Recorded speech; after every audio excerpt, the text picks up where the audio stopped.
સારોલી પોલીસે નકલી નોટો સાથે ઠગાઈ આચરનાર 2 આરોપીઓને ઝડપી પાડ્યા હતા। સારોલી પોલીસ મથકનો સ્ટાફ પેટ્રોલિંગમાં હતો ત્યારે બાતમીના આધારે ચિલ્ડ્રન બેંક ઇન્ડિયા લખેલ 400 નોટોના 4 બંડલ સાથે 2 આરોપીઓ મનોહર બાલા, રાજુ અને ફારૂક બેગને ઝડપી પાડ્યા હતા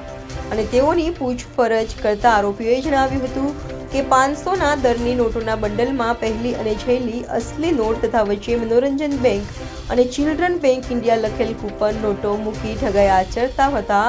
હાલ તો સારોલી પોલીસે આરોપીઓની ધરપકડ કરી વધુ તપાસ હાથ ધરી છે। સારોલી પોલીસ સ્ટેશનની ટીમને મિલકત સંબંધી ગુના બાબતે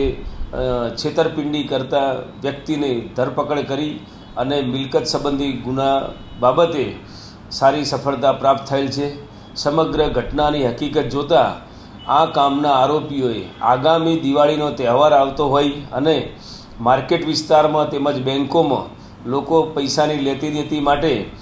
ભીડ થતી હોય તેનો લાભ મેળવી અને હાલમાં પકડાયેલ આરોપી ફારૂક બિસ્મિલ્લા બેગ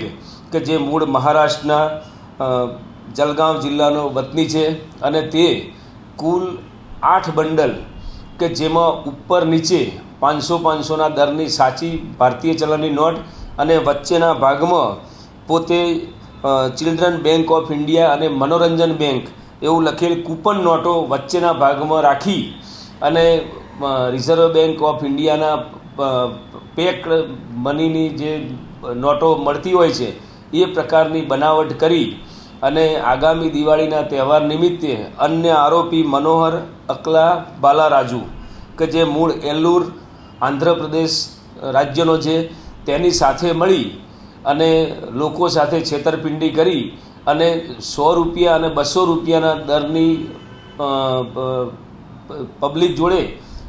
નોટો બેંક અથવા બીજી કોઈ ભીડભાડ થતી હોય એવી જગ્યાએથી મેળવી અને આ 500ના દરની બનાવટી નોટો છે એ આપી અને ચીટિંગ કરવા માટે જે કાર્યવાહી કરવાના હતા તેઓને સુરત શહેર પોલીસની સારોલી પોલીસ ઇન્સ્પેક્ટર તથા તેમની સર્વેલન્સની ટીમે પકડી અને આ મુદ્દામાં હસ્તગત કરેલ છે।